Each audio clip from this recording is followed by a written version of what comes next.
आपल्या सगळ्यांचा मराठी हॉटस्पॉट महोत्सवी अखंड हरिनाम सप्ताह पवार वस्ती खराबवाडी चाकण तालुका खेड जिल्हा पुणे। निमंत्रक शंकर शेठ कृष्णाजी पवार, श्री राजेंद्र कृष्णाजी पवार, श्री बाळासाहेब कृष्णाजी पवार। मार्गदर्शक हबप श्री अनिल महाराज वाळके। कीर्तनकार दिनांक श्री हनुमान महाराज डांबे। कीर्तनकार निवृत्ती महाराज देशमुख। कीर्तनकार श्री भरत महाराज थोरात। कीर्तनकार श्री आसाराम महाराज बडे। कीर्तनकार श्री ज्ञानेश्वर माऊली कदम। कीर्तनकार श्री महंत अमृत महाराज जोशी। कीर्तनकार श्री आत्माराम महाराज शास्त्री। कीर्तनकार श्री बाबासाहेब महाराज इंग्रज। कीर्तनकार श्री प्रकाश महाराज बोधिले। कीर्तनकार श्री उल्हास महाराज सूर्यवंशी। कीर्तनकार श्री शंकर महाराज पांचाळ। कीर्तनकार श्री अनिल महाराज वाळके यांचे काल्याचे कीर्तन। आपल्या सगळ्यांचा मराठी हॉटस्पॉट।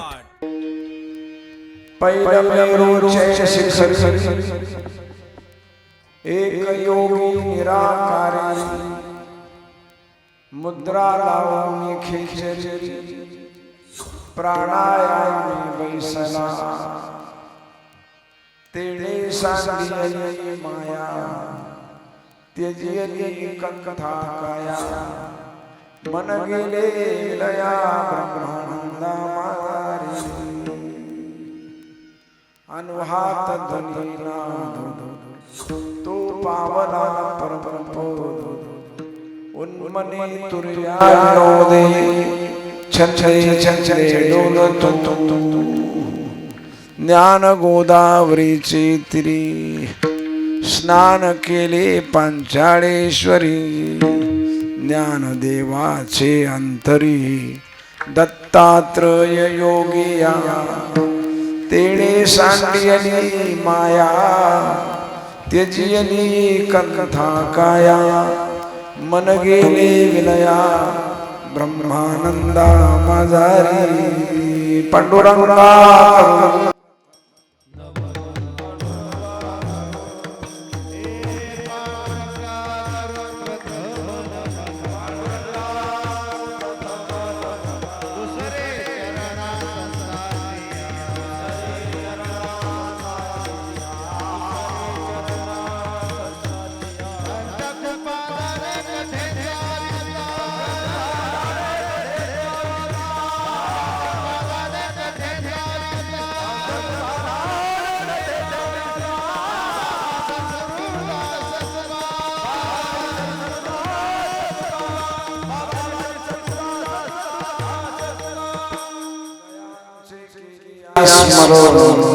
होय सकळ विद्यांचे अधिकर ते जीवन श्री चरण श्री गुरुचे ते नमस्कार होण्याता।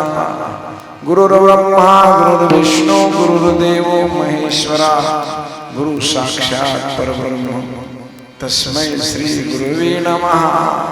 गोरक्षजालंधर चर्पटाश्य अडभंभ काणेपमचिंद्र राज्यः चौरंगेरीवाणक भर्तृसंज्ञा भूम्यांब भूर्णवनाथ सिद्धः।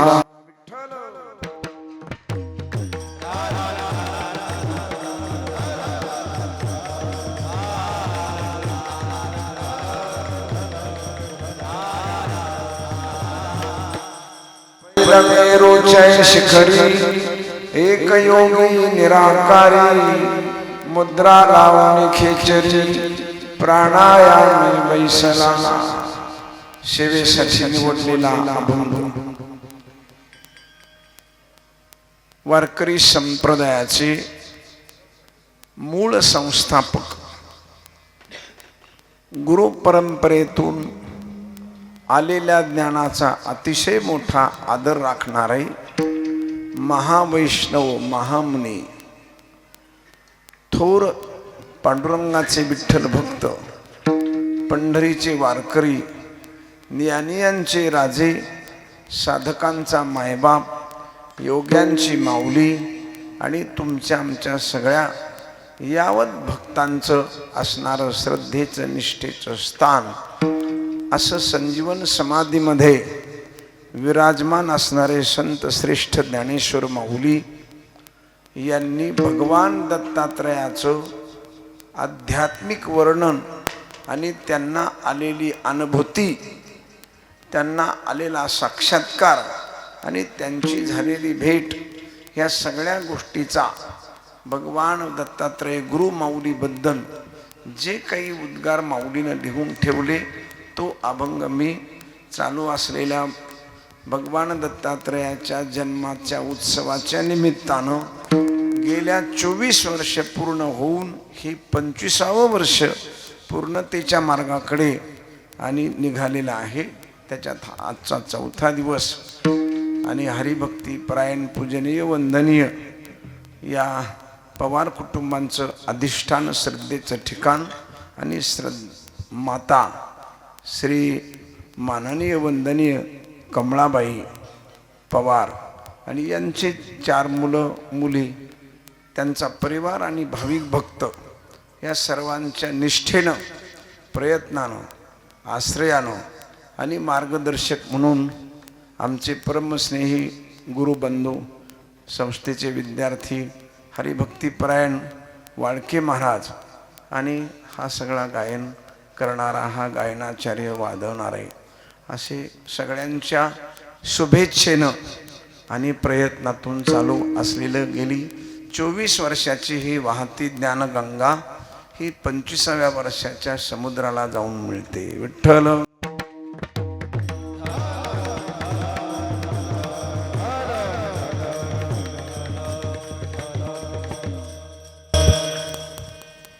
त्यामध्ये सगळ्यात पहिलं कीर्तन आणि मूर्ती प्राणप्रतिष्ठेचा सोहळा, जे मूर्ती ज्या दिवशी बसवली त्या दिवशी माझं कीर्तन होऊन मी त्या दिवशी हाच अभंग कीर्तनाला घेतला होता.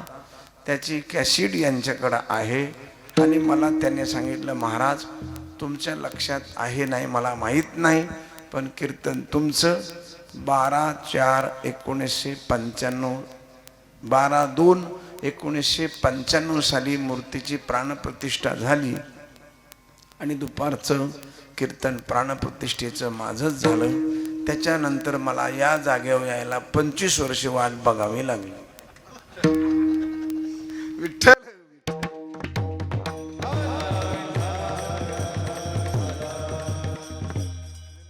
भाग सोडा, पण सहज यांनी मला आठवण करून दिली, माझ्या तरी कुठं ध्यानात आहे, आलं लक्षात. आणि म्हणून म्हणले, महाराज हा अभंग तुमचा होता. मी म्हणलं ठीक आहे, तो जर असेल तवन समोर ऐक नाही, पुन्हा आपण त्याच्यावर बोलू. आलं लक्षात. माझ्या काही लक्षात नव्हतं की हा अभंग मी घेतला, काय नव्हतं, पण म्हटले ठीक आहे, म्हणलं आपण तो म्हणू, तो अभंग घेऊ. म्हणून हा मी भगवान दत्तात्रयाचा आदेश आणि नाथपंथामध्ये, संप्रदायामध्ये, गुरुमालिकेमध्ये, गुरुपरंपरेमध्ये आदेशाला फार किंमत आहे. आदेश फार महत्त्वाचा मानला जातो. जो आदेश पाळीत नाही त्याचा देश संपून जातो, त्याला कुठल्याही देशामध्ये स्थान राहत नाही. आणि जो आदेश पाळतो, महाराज सगळे देश त्याच्या पायाशी असतात.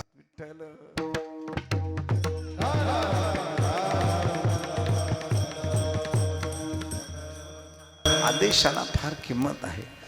कोण जाणे कोणास ठाऊक, पण भगवान परमेश्वरानं यांना का सांगू नये, तुमचंच कीर्तन झालं, हाच अभंग होता, 15 मिनिटांमध्ये मला हा आदेश त्यांच्याकडून मिळाला असं मी मानतो.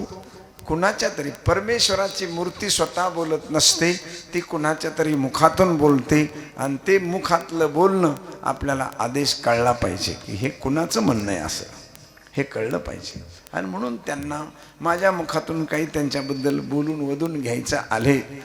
ना तरी बालक बोबडा बोली, का वाकुडा बिचुका पाऊली, ते करून माऊली ही जशी परिस्थिती आहे तसे भगवान अतिशय मोठे आहेत महाराज. किती मोठे. गुरुर ब्रह्मा गुरुर विष्णू गुरुर देवो महेश्वरा.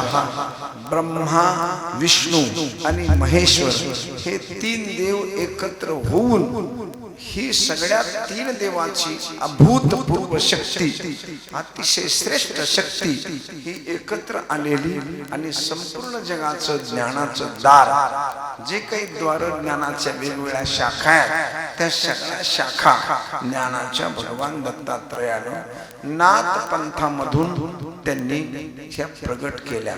राजा वृषभ राजाला 100 मुलं होती, त्याच्यातली 9 मुलं त्यांची अतिशय व्हील पॉवरची झाली आणि त्या 9 मुलांमध्ये मच्छिंद्रनाथ हा पहिला मुलगा जो कवी नारायणाचा अवतार. अलग लक्षात. जे गहिनीनाथ आपण म्हणतो हा करभंजन नारायणाचा अवतार. असे 9 नारायण हे वेगवेगळ्या पद्धतीनं मग मच्छिंद्रनाथ, गोरक्षनाथ, जालंधरनाथ, अडभंगनाथ, कानिपनाथ, रेवणनाथ, चरपटीनाथ, गहिनीनाथ ही सगळी नाथ मंडळी ही 9 नाथ नारायणाच्या रूपानं आली. त्यापैकी भगवान दत्तात्रयानं 5 जणाला शिष्य केले 9 नाथापैकी. आणि प्रत्यक्ष उपदेश यांनी स्वतः केला. 100 कोटी मंत्र या नवनाथानं संपूर्ण जगातलं जे ज्ञान आहे, ज्ञान विज्ञान तुझ तैसे वाटून देऊ, हे ज्ञानोबरायचं जे म्हणणं आहे, हे ज्ञान आणि विज्ञान ह्या 2 गोष्टी 100 कोटी मंत्राच्या विरहित नाहीत. या जगातलं संपूर्ण ज्ञान, मग ती गीता असेल, भागवत असेल, वेद असेल, कुणी असू द्या, मग ती विद्या 100 कोटी मंत्रातच आहे. याच्यापेक्षा जगात दुसरं ज्ञान शिल्लक नाही. अलग लक्षात. शिल्लक अजिबात नाही. ते संपूर्ण ज्ञान नाथ पंथातल्या साधूनं बरोबर भाषेमध्ये लिहिलं. जसं महर्षी व्यासानं गीता संस्कृत भाषेत लिहिली, संत ज्ञानेश्वर माऊलीनं ज्ञानेश्वरी 56 भाषेत लिहिली, तुकाराम महाराजांनं गाथा मराठी भाषेत लिहिला आणि नाथ महाराजांनं आपलं वाङ्मय हे मराठी, हिंदी, कानडी अशा भाषेत वेगवेगळ्या भाषेमध्ये लिहिलं. तसं यांनी बरोबर भाषेत ते मंत्र लिहिले आणि ती भाषा त्याच्यामध्ये अघोरी विद्या, जारण विद्या, मारण विद्या, उच्चाटन विद्या, शांभवी विद्या, शांकरी विद्या, ब्रह्मविद्या, आत्मविद्या, संजीवनी विद्या ह्या सगळ्या विद्येचा समावेश, सगळ्या विद्येचा अंतर्भाव 100 कोटी मंत्रात आलेला आहे. हा सगळ्या विद्या 100 कोटी. मग कुणाला कोणती विद्या पाहिजे तो त्या बाजूनं त्या विद्येकडे जातो. कुणी गाय पाळून तिचं दूध कसं वाढेल यासाठी गायत्री मंत्राचा किंवा सूर्य मंत्राचा जप करून किंवा गायत्री मंत्र गायीच्या गोठ्यात लावून त्या मंत्राची साधना करतो, गायीचं दूध वाढतं. गायीचं दूध वाढण्यासाठी कुणी गायत्री मंत्र म्हणून, तर गायीचं दूध उडवण्यासाठी कुणी दुसरा मंत्र म्हणून.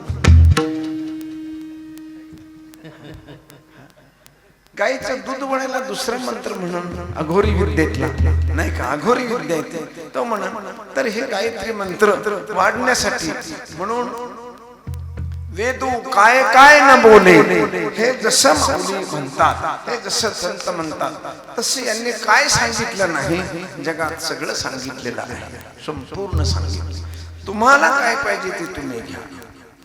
मेडिकल स्टोअर मध्ये सगळ्या प्रकारची औषधं असतील. तुम्हाला कोणता रोग झाला त्या रोगाची औषधं मागा. मला सर्दी झाली, तो गोळ्या काढून देईन. सर्दी झाल्यानंतर त्याला तुम्ही विचारायचं नाही एवढी औषधं कशाला आणली, हे तुम्ही विचारायचं. तो म्हणा तुम्हाला कोणता रोग झालाय ते मी औषध देतो. एखाद्याला पोटदुखी असेल तर त्याने पोटदुखीचं मागायचं, कुणाची कंबर दुखी असेल त्याने ते मागायचं. मेडिकल मध्ये सगळ्या प्रकारचे औषध, तसं साधूच्या मुखातून सगळ्या प्रकारचं ज्ञान होतं. तुम्हाला काय पाहिजे तेवढं घ्या, बाकीचं ठेवून द्या ना. विठ्ठल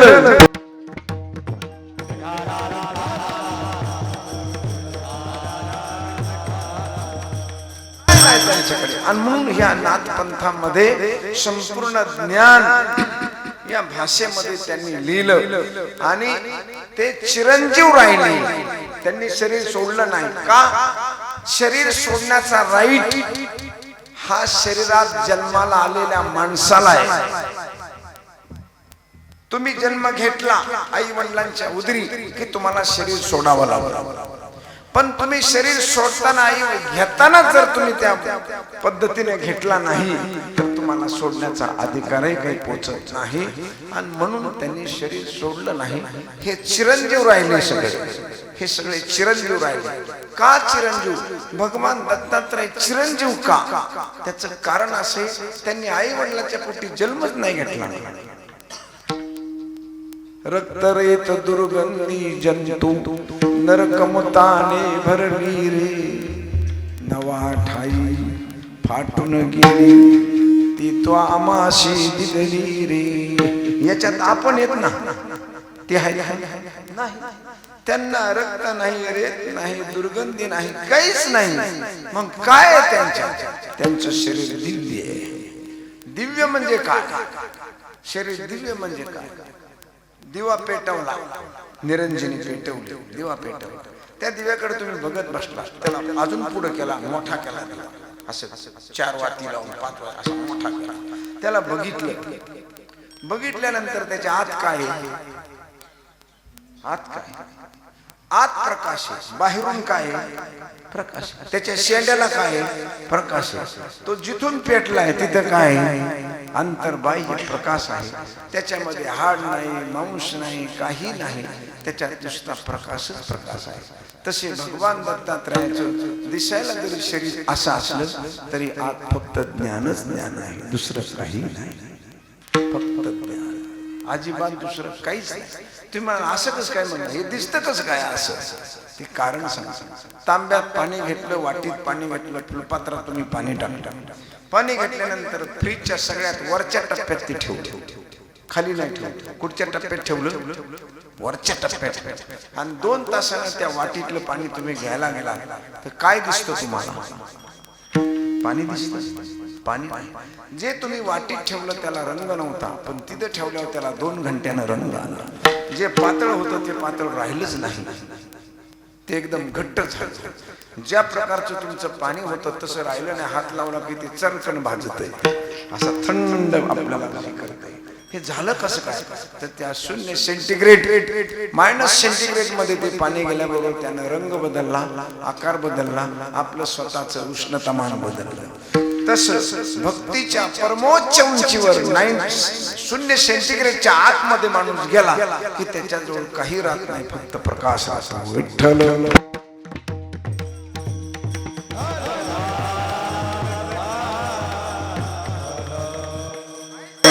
का? मग हे कोण काढतं? बाबा आतली जी कुंडली शक्ती आहे ती संपूर्ण काढून टाकतं. मग ज्ञानेश्वर महाराज जर पंक्तीला जेवत होते तर 750 वर्ष झाले. आज कोण कुठे जेवतो? कुठे? का? शरीर दिव्य, जशी ज्योत ही दिव्य, आतून बाहेरून प्रकाश, बाकी काहीच नाही. तसं महापुरुषाचं शरीर दिव्य, भगवान दत्तात्रयाचं शरीर दिव्य. का? कमळामध्ये हातात अत्री आणि अनुसया, अनुसयेच्या हातात ही तव कर कमळी शीघ्र गती. अनुसयेच्या हातात ही मूर्ती जन्माला आली, उदरात नाही. उदरात नाही, हातात. इच्छा, तुम्हाला काय पाहिजे? तुम्ही निघून चालला, गोष्ट खरी आहे, पण माझ्या घरी 6 महिने जर तुम्ही होताय तर मला करमणार नाही. हात पुढे करा. हात पुढे केल्याबरोबर 3 जण एकत्र झाले आणि 3 जणांतून 3 शिरे 6 हात, तया माझे दंडवत. हातातच जन्माला आले. 3 3 डोकी घेतली, त्यांचं स्वतःचं कर्तव्य घेतलं आणि पाय 2 घेतले. बाकी सगळे 3 एकत्र झाले, कंबरेपासून 3 एकत्र झाले आणि अशी मूर्ती हातात जन्माला आली. त्यामुळे रक्ताचा, मांसाचा, हाडाचा, रक्तरेत दुर्गंधी ह्या कुठल्याही गोष्टीचा अजिबात संबंध राहिलेला नाहीये. ही इच्छा मात्र, इच्छेनं, स्वतःच्या ताकदीनं, दिव्य शक्तीनं, दिव्य इच्छेनं एकदम हातात जन्माला आली. आणि हातात ती मूर्ती अत्री म्हणजे 3 नाही, आणि अनसूया म्हणजे जिच्याजवळ अन असूया. अन असूया, अन म्हणजे नाही, असूया म्हणजे द्वेष. ज्या बाईच्या अंतःकरणात द्वेष अजिबात नाही, कुठल्याच प्रकारचा द्वेष, दुर्गुण नाही, हे ज्या आईचं चित्त आहे आणि आत्री म्हणजे त्या बापाच्या जवळ सत्वगुण रजोगुण तमोगुण ध्याता ध्येय ध्यान ज्ञाता ध्येय ज्ञान कर्ता कर्म क्रिया दृष्टादृश्य दर्शन अशा प्रकारची कोणतीच त्रिपुटी ज्या बापाजवळ नाही आणि ज्या बाईजवळ अजिबात असूया नाही अशाच्या करकमळामध्ये सिद्ध पुरुष असाच सिद्ध पुरुष फक्त त्याच माणसाच्या जवळ जन्माला येतो. म्हणून तुम्ही जरी आता अनुसया झालात आणि तुमचे मालक आत्री झाले तरी तुमच्या हातात जन्माला येते. कारण ह्याचं सिद्धांत छान. ज्या बाईजवळ द्वेष नाही आपल्याला कळत नाही आपण द्वेष सहज आपण बघता बघता बाई द्वेष करते. दूरच्या बाई काय साडी नेसून आली काही घेणं नाही देणं नाही काहीच नाही काय पोराला घेऊन आली म्हणजे काही कारण नसताना अशा मारक्या म्हशीला शेकडे बसतात तशा बायका बघा त्याचा मारक्या म्हशीसारखं. अरे काय घेणं नाही त्याच्या पदर आणलंय त्याच्या कष्टाचं नेसले त्यांनी त्याचं खाल्लंय त्यांनी त्याचं आणलंय तरी बाईच्या नजरेत हमेशा काय राहतो द्वेष राहतो. आणि द्वेष असल्यामुळे आपल्या पोटी जन्माला आलेली मुलं ही सद्गुरू किंवा गुरु किंवा दुसऱ्याला चांगलं सांगणारी दुसऱ्याला प्रेझेंटेशन उत्तम देणारी अशी जन्माला येत नाहीत. जन्माला जर यायचं असेल दुसऱ्यासाठी शिकवणारा मुलगा जर आपल्या पोटी जन्माला यायचा असेल तर त्या बाईला द्वेष रहित व्हावा लागतो.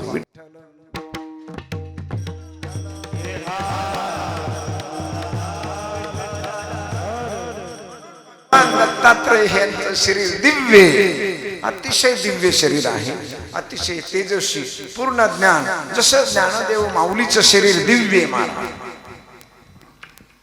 ज्ञानदेव ज्ञानसागरू ज्ञानदेव ज्ञानगुरु ज्ञानदेव उत्तरी पहिले पारू ज्ञानदेव ऐकेका चक्रवर्ती तू तव ज्ञानाची दुसरं काही नाहीच त्याच्यात फक्त ज्ञानच ज्ञान.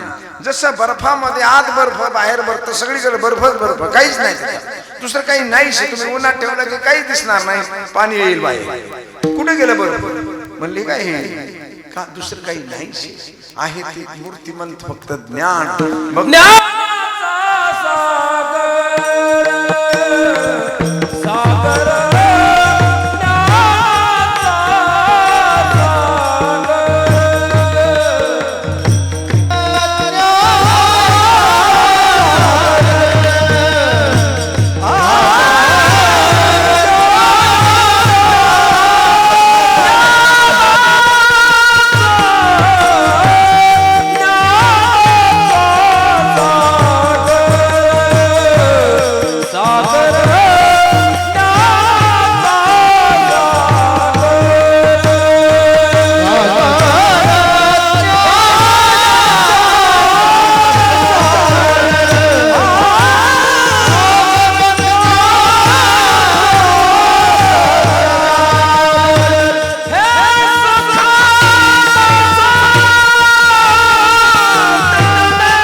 अंतर्बाह्य फक्त ज्ञानच ज्ञान दुसरं काही नाही. ज्ञानाचा सागर सखा माझा ज्ञानेश्वर म्हणजे माऊलीचं शरीर असं मूर्तिमंत अशी ही दिव्य शरीर असतात. लक्षात दिव्य शरीर त्याच्यामध्ये काहीच नाही शरीर आहे. तुम्ही म्हणाल मग आपल्याला नाही मिळणार का? मिळणार ना तसं अडचण काय तुम्हालाही मिळतं फक्त आपल्याला केव्हा मिळतं कावळा शिवतो कावळा शिवताना. कारण का कावळा शिवत नाही हे लोकांच्या लक्षात आल्यावर माणसं म्हणतात याच कशात फुटलंय मग याच कशात गुंतलंय? सगळे पोरं सोरं आमक दमक सगळं झालंय, तरी हा गुंतलाय कशा? मग याचा अर्थ तुम्ही काय मानलंय तिथं? तो तिथे आलाय हे तुम्ही मानलेलं, हे मानले काय तुम्ही? तो तिथे आलाय हे मानले का नाही तुम्ही? मानलंय. मग माणसं काय म्हणतात? पाया पडा. हे पुरी पाया पडून ये, हे पोरा पाया पडून ये, बाई तुम्ही या पाया पडून. माणसं पाया पडायला जातात कुणाच्या? कुणाच्या? कावळ्याच्या? नाही, कावळ्याच्या कशाला कोण पाया पडून? एरवी कावळ्याला दगड हाणतात आणि तिथं कोण पाया पडून? कावळ्याच्या नाही. तुझे शरीर हाड मांस चर्म हे सोडून जे दुसरं शरीर धारण केलंय तू, जे ज्या शरीरात आता मांस नाही तुझ्या शरीरात, ते आम्ही जाळून टाकले 10 दिवसापासून. मांस नाही, काहीच नाही, तरी मात्र तू कावळ्याला शिवून देत नाहीस. मग कोणतरी म्हणत असतं, आजोबा तुमची पंढरपूरची वारी आहे ना, महिन्याची मी स्वतः करीन, मग काय अडचण आहे? कावळा शिवून. काही काही असे काही काय म्हणतात, अरे त्याचं खायचं नाही आणलं, खायला ना खायला ठेवलं तरी तो शिवाना. म्हणले अरे त्याचं प्यायचं आणल्याबरोबर शिवला. हे मी डोळ्यानं बघितलंय. हा, कारण लई दाव्याला जायचा योगा योग येतो ना. काय नमुने असतात माणसं, काही मिळत नाही, काही तर शिवतच नाही. अहो ते कावळ्याला तर नाही शिवू देत, पण गायला सुद्धा लाथ हाणते. गाय सुद्धा बघितलं पळती. किती गाय बारकी असू द्या, पण त्या पिंडाला पाहिली गाय दुमटू किती, इतकी अवलाद बाय गाय पळती. माशाला नेऊन टाकलं नदीत, तरी माशानं ते भात बघितला की मासे कपारात, मासे सुद्धा खात नाहीत. हे सुद्धा मी बघितलंय स्वतः जातीनं. मुद्दाम. अहो मला सांगा, जर अभ्यासच करायचा म्हणलं सगळंच बघावं लागेल तुम्हाला, तरच तुम्ही यशस्वी व्हाल ना. म्हणून एका माणसाचं पिंड बिगवणला मी प्रवचनला गेलो, तिथे पाहिलं गाय पळाला, गाय सुद्धा यायला, पळायची गाय, माणसं यायला. शेवटी माशाला नेलं. म्हणलं मी जातो बघायला मासे खालीत का नाही. माशाने पाहिले की मासे सुद्धा पळाले. काय म्हणलं, हा माणूस सज्जन हो. काय सज्जन? मला सांगा, हे कोणतं शरीर आहे? हे कुठलं शरीर?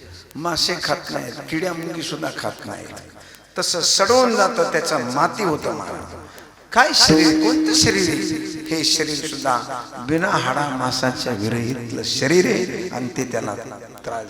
कधी कधी आपल्याला असं होतं, बाई चांगली दिसत होती आणि मधीच आमुषाला हुमू करायला लागली. काय झालं बाई? हिला काय झालं? मधीच बाई हू करा, आमुष आली की हू हू हू करा. मासे हिला फिरायला घेऊन जा, हिला इकडे घेऊन जा, मग सुबालाने फिरोबालाने कुठं काहीतरी कर बाबा. अरे मधीच हू करायला लागली. हे कोणतं शरीर आहे? हे कुठलं शरीर आहे? हे सुद्धा शरीर असाच अतृप्त आत्मा, हाडामांस नसणारा आत्मा, त्याने परकाया प्रवेश केला आणि त्या बाईच्या रूपानं तो त्याच्या जीवनातले उपभोग भोगू लागला. असे उपभोग भोगू लागला. आणि मग ते वाटत तसं मग खाणार, 4 भाकरी खाण्याची 10-12 खाणार. म्हणजे काय खाते का? कोण खातं याचं? तो खात नाही, ते खाणारे लय बसले दारूमध्ये, दुसरे बसले. याला पिशाच्य बाधा म्हणतात. अतृप्त आत्मा, ज्या आत्म्याला हाड माणूस नाही पण पूर्ण शरीर घेऊन तो वाटतो. पूर्ण शरीर, त्याच्याकडे पूर्ण शरीर आहे, त्याचं मन आहे, बुद्धी आहे, आत्मतत्व आहे, त्याचं कर्म आहे, हे सगळं शरीर घेऊन आलेलं आहे. म्हणून असे आपलेही माणसं अशा शरीरात प्रवेश करतात आणि ज्ञानी पुरुषही या शरीरात प्रवेश करतो. पण ज्ञानी पुरुष जगाच्या कल्याणासाठी राहतो आणि आपली माणसं पर पीडा द्यायला राहतात. फरक इतकाच आहे. पीडा, अतिपीडा, अतिपीडा यांच्यापासून होते. तसं भगवान दत्तात्रय हे गुरुच डायरेक्ट विश्वाच्या कल्याणासाठी दिव्य शरीर घेऊन अत्री अनसुयाच्या आणि हातामध्ये ते राहिले. पुढे अतिशय दिव्यता असल्यामुळे मोठ्या माणसाचं कामही मोठं असतं. महाराज मोठी माणसं दुपारच्या वेळेला मिटिंगला दिल्लीला जातील, संध्याकाळी झोपायला मद्रासला जातील, मुंबईला त्याचं काम स्वतःच फ्लाईट विमान कामच तितकी मोठी असते. मोठ्या माणसाचं काम मोठं आहे, आपलं कामच छोटे. आलं लक्षात? तिथंच जेवायचं, तिथंच झोपायचं आणि तिथंच बसायचं. पुढचं नाही सांगत तुम्हाला. तिथंच वाकायचं आणि तिथंच चुकायचं. काम जागाच तेवढी नसते त्याला, म्हणजे काही त्याला उद्योगच नाही ना. अशी अशी माणसं, तसं मोठी माणसं. भगवान दत्तात्रय अत्यंत मोठे. त्यांचं जीवन, त्यांचं झोपणं, त्यांचं फिरणं, त्यांची विश्रांती, त्यांचं स्नान, हे प्रत्येक जागा वेगळं आहे. ते झोपायला माहूरगडला जातात. रोज त्यांचं आसन माहूरगडला. भगवान गुरु महाराज झोपायला माहूरगडला. स्नानाला पांचाळेश्वर नावाचं तीर्थक्षेत्र, त्या तीर्थामध्ये जाणार, स्नान तिथं करणार. स्नान झालं की मधुकरी भिक्षा मागायला 10-11 वाजता भिक्षा मागायला तुळजापूरला, याला कोल्हापूरला महालक्ष्मीच्या गावात जाणार. आणि एक लक्षात ठेवा, सिद्ध पुरुष, साधू पुरुष हा कधी सिद्धीचं अन्न खात नाही. हे पक्क ध्यानात ठेवायचं. अजिबात साधू पुरुष सिद्धीचं अन्न खात नाही, चोरीचं अन्न खात नाही, खराब अन्न खात नाही. तो अतिशय प्रामाणिक, चांगल्या ठिकाणचं अखंड हरिनाम सप्ताहात, नामातलं, ज्ञानातलं, भक्तीतलं, अशाच दारावर साधू भिक्षा मागायला. अशाच गृहस्थी माणसाच्याच दारात जाणार, साधू संन्यासाच्या दारात कधीच भिक्षा मागायला जायचा नाही. हा, तो पंक्तीला बसेल, भिक्षेला नाही. समजा संन्यासाच्या आश्रमामध्ये नामयज्ञ, तो पंक्तीत बसेल, पण झोळी घेऊन संन्यासाच्या दारात साधू कधीच जात नाही. झोळी घेऊन गृहस्थी माणसाच्या दारात जाणार. म्हणून महाराज, ज्याने सगळे अंगावरले कपडे टाकले तो तुमच्या दारात भीक मागायला येतो, म्हणजे तुम्ही मोठे किती आहात याची जाण आपल्याला असली पाहिजे. आपण मोठे किती येतो, पण ही जाण तुम्ही ठेवीत नाही. आणि तुम्ही म्हणता काय, कसं वागायचं, कसं खायचं, कसं वागायचं. अरे, तुमच्या दारात कधीच मोठा माणूस भिक्षाला गेल्याचा तपास नाही. म्हणून धन्यो ग्रस्त आश्रम. म्हणून घरातलं अन्न रोजच्या रोज पवित्र असावा, अतिशय छान असावा, मन प्रसन्न असावा. घरातलं दाम्पत्य, मुलं बाळ निर्व्यसनी असावा. उभयता दाम्पत्यामध्ये भांडण नसावा, मुलामध्ये व्यसन नसावा, आळस नसावा. आणि प्रति दिवसाला मिष्टान्न पानम भोजन उत्तम अन्न असावा. साधू तुमच्या दारात भिकारी 100% येणार, 100% येणार, म्हणजे येणार. तो भिक्षा तुमच्या दारात, कारण तो चांगलंच घर बघत असतो. मला चांगलं पवित्र अन्न कुठं खायला मिळेल. आणि तो साधू कधीच उपाशी राहत नसतो, हेही तुम्हाला सांगतो. साधू उपाशी देवाचं चिंतन कधीच करीत नाही. हा, साधना करताना तो शांत राहील, पण भुकेच्या टायमाला तो नक्कीच दारात जाणार असते. नक्की 100%. आपल्या वाक्यावर काळ्या दगडावरची रेग लिहून ठेवा. माझं वाक्य मी पुराव्यानेशी सांगतो, मी पुरावा देऊन सांगतो, स्वानुभवाचं बोलतो. म्हणून साधू येणार, म्हणजे येणार, तुमच्या दारात येणार. तो भिक्षा मागणार आणि तुम्ही त्याला दिलं की महाराज तुम्ही नासकं अन्न देणार त्याला. तुम्ही कसं अन्न देणार? नासकं. नासकं म्हणजे जे अन्न खाल्ल्यावर नाश होतो त्याचा. चपाती देणार, भाजी देणार, भात देणार, वरण देणार, हे कसं अन्न आहे? शेवटी नासणार अन्न आहे. तो तुम्ही नासकं देणार, पण तो तुम्हाला अविनाशी ज्ञान देऊन जाणार. इतका फरक आहे. तो देताना तुम्हाला अविनाशी पुण्य देऊन जाणार. तुमच्या मुलाबाळाचं कल्याणच करून, मागं जरी बघितलं तरी त्याचं कल्याण करून टाकणार. म्हणजे आपण किती मोठे, किती छान.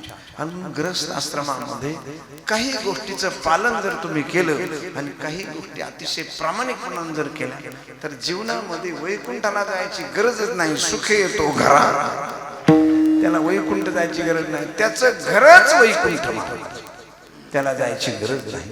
इतकी ताकद या आश्रमामध्ये आहे. आणि म्हणून भगवान दत्तात्रय कोल्हापूरला महालक्ष्मीच्या दारातच भिक्षेला जाणार. जसे रोज भगवान शंकरजी अन्नपूर्णेच्या दारातच रोज भिक्षेला जाणार. काशीमध्ये अन्नपूर्णा माता स्वयंपाक दारात घेऊनच उभी. भगवान शंकरजी झोळी घेऊन जाणार, अन्नपूर्णेच्या जवळ जाणार. अन्नपूर्णा रोज शंकरला भिक्षा देते. तसं लक्ष्मीच्या मंदिरामध्ये गावात भगवान दत्तात्रय रोज जाणार. जेवायला थेट काशी भिक्षा काशीला पान खायचे, विश्रांती करायची, अशा वेळा ते माहूर घडला येणार. सकाळच्या पहाटच्या स्नानाला पांचाळी सोडायची आणि संध्याकाळची विश्रांतीला भगवान दत्तात्रय माहूर घडला. हे त्यांचं ठरलेलं.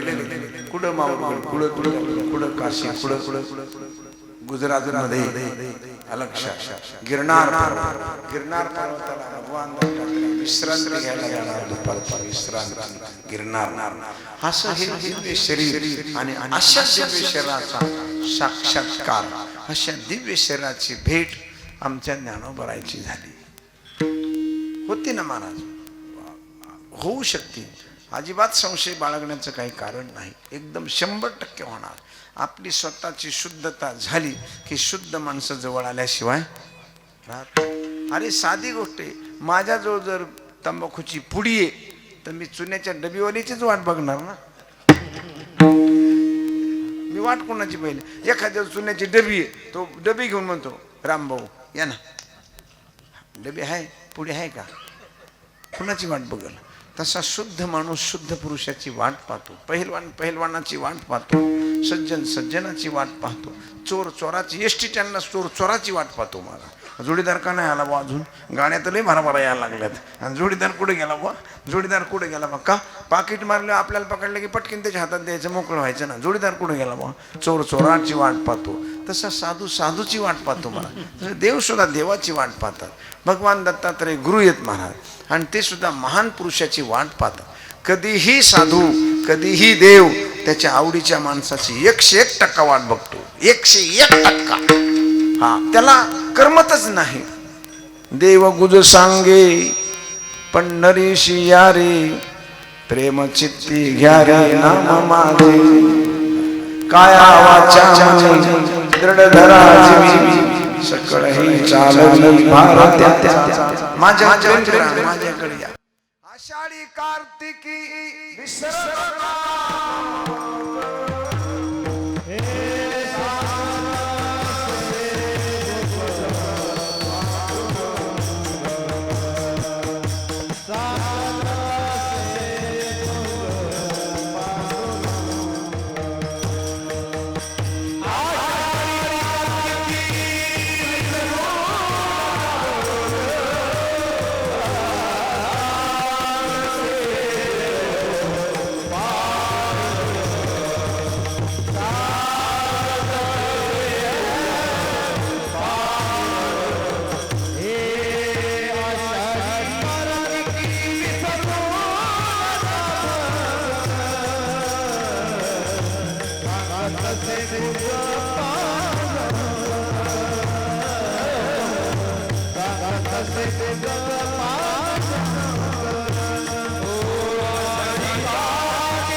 आषाढी कार्तिकी विसरू नका.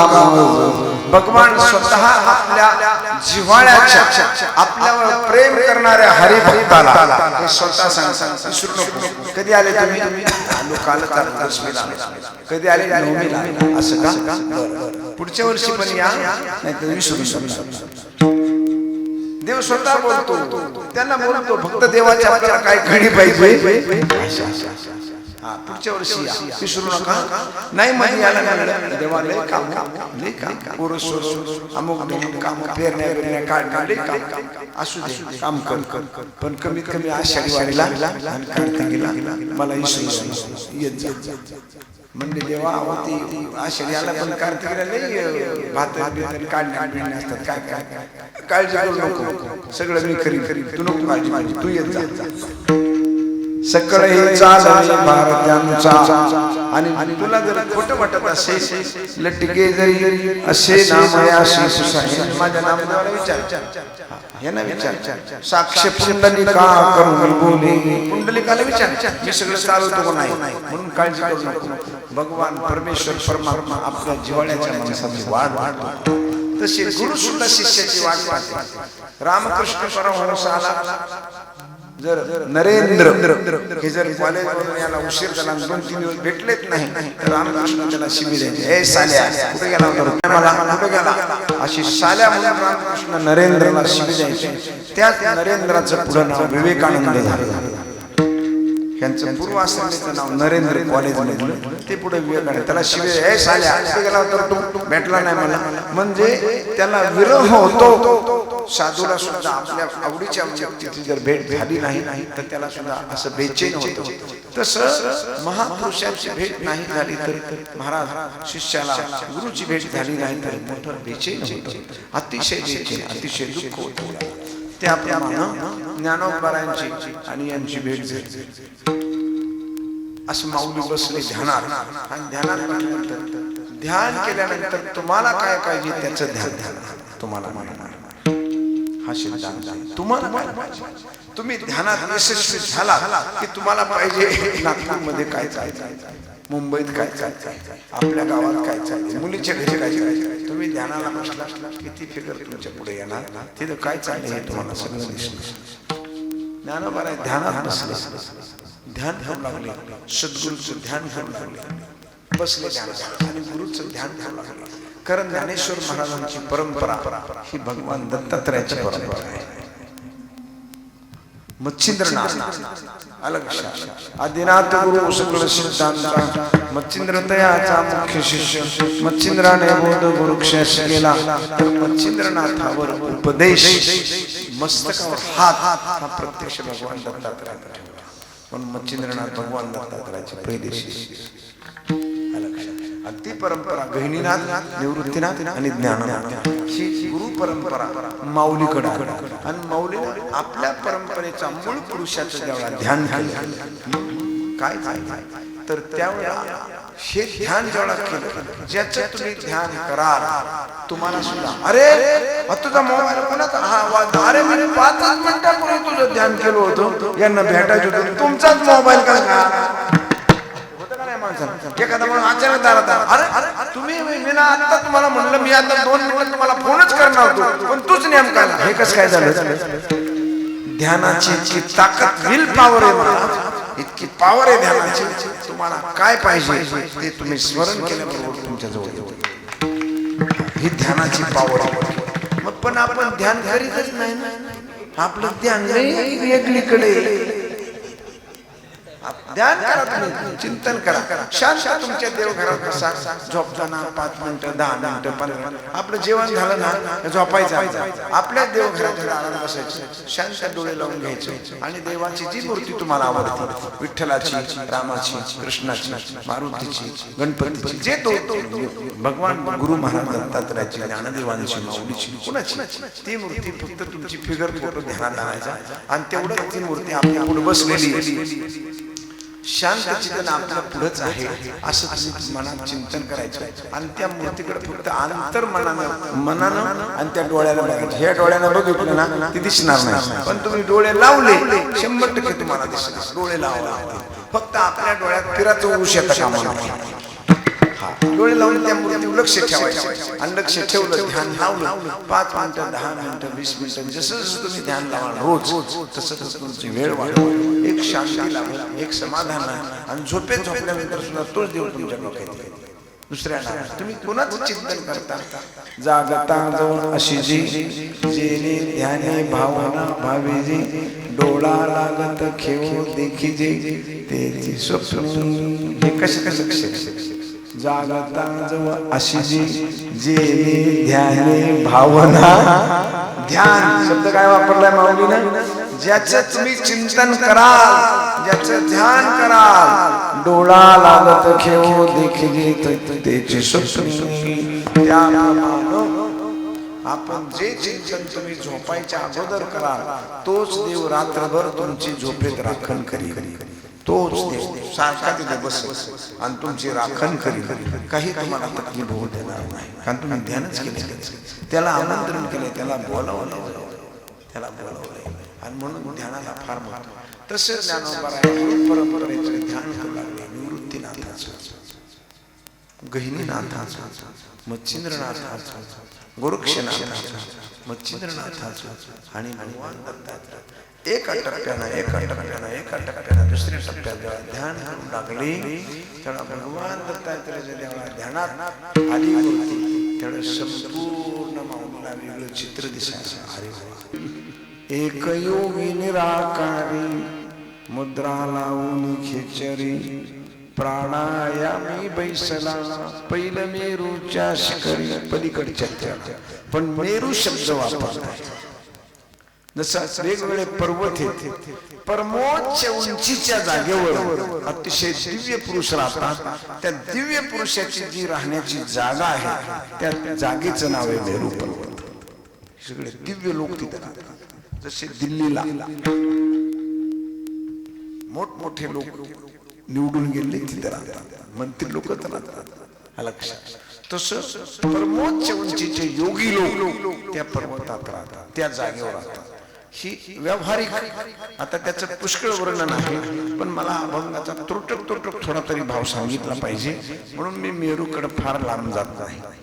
लक्षात आपल्या पाठीच्या माकड हाडापासून वरच्या मज्जारज्जू इथपर्यंत 84 मणी आहेत.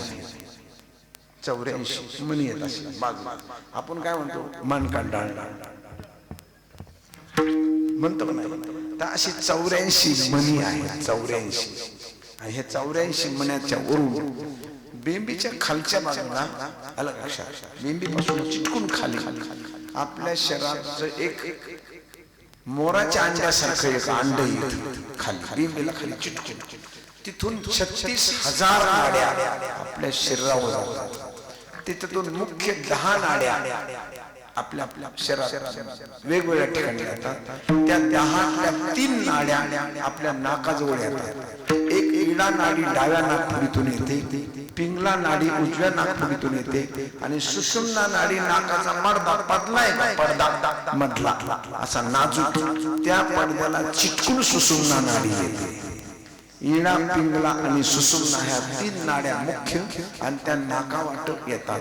त्यातून कुठून निघतात आपल्या बेंबीच्या खालच्या बाजूने एक मोरासारखा अंड आहे त्याच्यातून ह्या 10 नाड्या मुख्य जागेवर एक उजव्या हातात येते, डाव्या हातात येते, उजव्या पायात येते, डाव्या पायात येते, एक मागून जाते.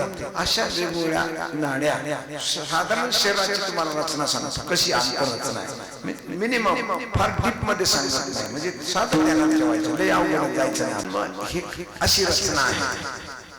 त्या 10 नाड्या ह्या 3 नाड्या मुख्य आणि त्याच्या जवळच एक सर्पिन 3.5 हात तिची लांबी आहे.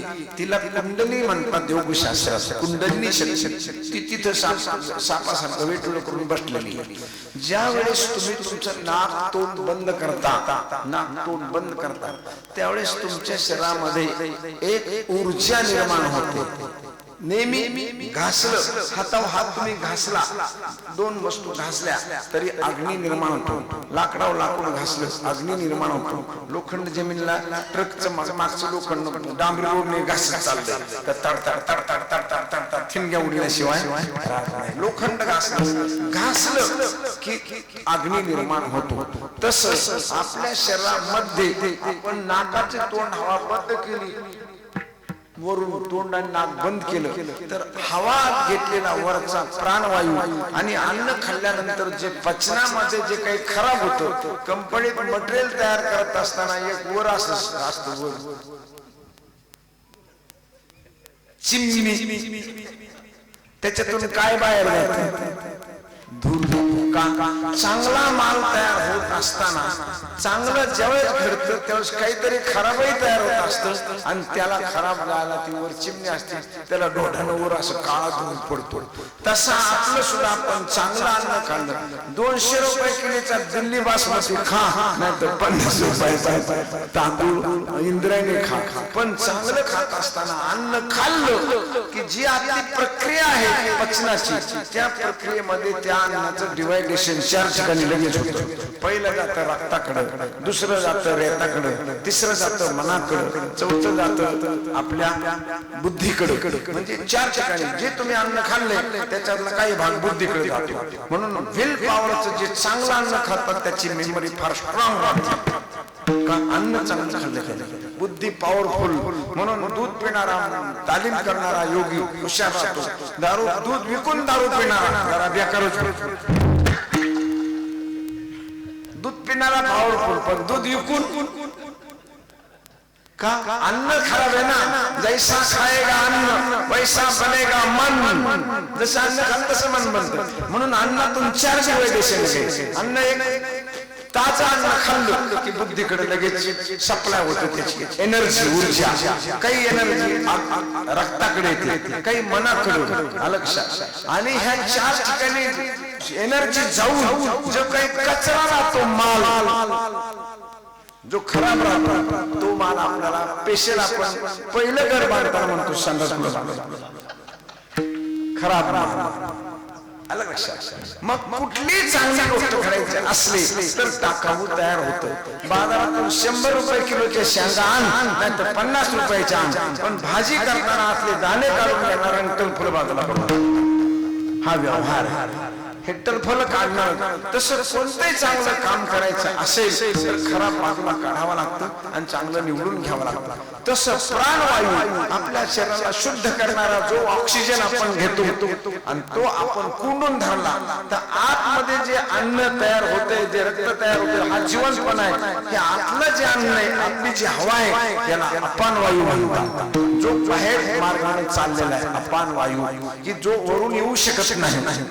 वरून फक्त प्राणवायू येतो. प्राण अपान व्यान उदान समान हे पंचप्राण वरून येतात पण खालून अपान वायू आपला जातो. मग अपान वायू आणि प्राणवायू हे वरून बंद केले अलग लक्षात आणि खालून बंद केले. त्यावेळा प्राणवायू आणि अपान वायू याचं घर्षण होतं. टाकाऊ पदार्थ चांगली माणसं कीर्तनात दारुडे आला की बाकीच्या माणसामध्ये याला जरा चुकून काढा. चांगली माणसं कीर्तनात बसली आणि दारुड्या तिथं आल्याशिवाय जात नाही. माणसं म्हणतात याला जरा बाहेर आला. तसा बाहेर जाणारा अपान वायू आणि वरून आलेला प्राणवायू याचं घर्षण होतं आणि इतकी एनर्जी उष्णता तयार होते भयंकर उष्णता. आणि त्या उष्णतेच्या जोरावर त्या बिंबीच्या खालच्या बाजूला जी सरफेन बसलेली आहे असं उष्णतेने माणसं घराच्या बाहेर पडत. एकदा ऊन लागलं माणसं बाहेर फिरायला लईच गरम होते लईच गरम होते. आणि मग अशा या 2 वायूंच्या घर्षणानं ही जागी झोपलेली ही सर्पिन जागी होती. आणि मग तिला झोपेतून माणूस उठला त्याला पाहिला बीटी लागतो त्याला खायला लागतं. झोपेतून उठलेल्या मनाला अन्न लागतं नाश्ता लागतो चहा लागतो जेवण लागतं. तसं ती झोपलेली उठली की ती पहिली महाराज खायला सुरुवात करते. काय काय खाते तुमच्या शरीराला मांस खाते रक्त खाते सगळ्या गोष्टी ती खाऊन टाकते आणि संपूर्ण खाऊन मग ती वर वर वर वर वर वर वर वर वर वर यायला सुरुवात करते. मग तिला काही तसं येत इकडून मांस खाल्लेलं रक्त खाल्लेलं काही करायचं नाही. मग तिला वर यायचं म्हणजे आधार तर पाहिजे ना. सापाला चिमणीला कुठं सरड्याला कुठं पालीला आधार तर पाहिजे ना वर यायला. मग ती आधार शोधी ती वरून पुढं. मग ती माकड हाडापासून एक एक मणी असं चाळी चाळी चाळी अशी वर कुठे येते फार मज्जारज्जू जवळ येते. आणि मज्जारज्जूच्या मानेचे जे बारीक बारीक मणी आहेत मज्जारज्जू आणि त्या मज्जारज्जूपासून वर येते वर कुठपर्यंत डोक्यापर्यंत. आणि डोक्याजवळ आल्यावर आपल्या डोक्यात प्रत्येकाच्या डोक्यामध्ये एक असं तळ आहे माणूस तळ कसं तळ त्या तळ्यात आपलं अमृत आहे अमृत त्या तळ्यामध्ये. मग हे तळ कसं काय कुठून आलं तळ हे तळ तुम्हाला माहिती पण फक्त याचं नाव माहित नाही. प्रत्येक मुलगा जन्माला आला मुलगी जन्माला आली की त्याच्या डोक्याला काय असते टाळू असते. हे टाळू असते तो खड्डा असतो. ती टाळू आई गोड तेल लावून अशी भरून काढली. त्याला डिझेल राखेल लावायचं नाही त्याला गोड तेलच लावायचं. आणि गोड तेल त्या बाईनं त्या मुलाला घेऊन कोणत्याही घरी गेली तरी त्या बाईच्या लक्षात नाही आलं तरी ह्या आईनं म्हणायचं माझ्या मुलाच्या टाळूवर 2 थेंब तेल टाक टाळू भरायची. त्या बाईकडून मागूनच घ्यायचं आणि आपल्या मुलाची टाळू दुसऱ्याच्या घरी लेकरू गेलं की भरूनच आणायचं. का हे त्याचं यश. माणसं म्हणतात तुला कोणचंही काम सांगितलं तर त्या कामाला यश येत नाही. अरे तुझी टाळू भरली का नाही तुझ्या आईने कुणाकडून टाळू करून आणली का नाही? कोणत्याही कामाला गेला तर ऑफिसच कसं घेऊन येतो, कुठेतरी हे सांगलं पाहिजे ना. म्हणून याचा अर्थ आहे तुझ्या आईने कुणाकडूनही टाळू करून आणलेली हे यश. आणि मग ही टाळू ती भरायची का? हे कशाचा खड्डा आहे? हा खड्डा परमेश्वराला आत जाण्याचं हे प्रवेशद्वार आहे.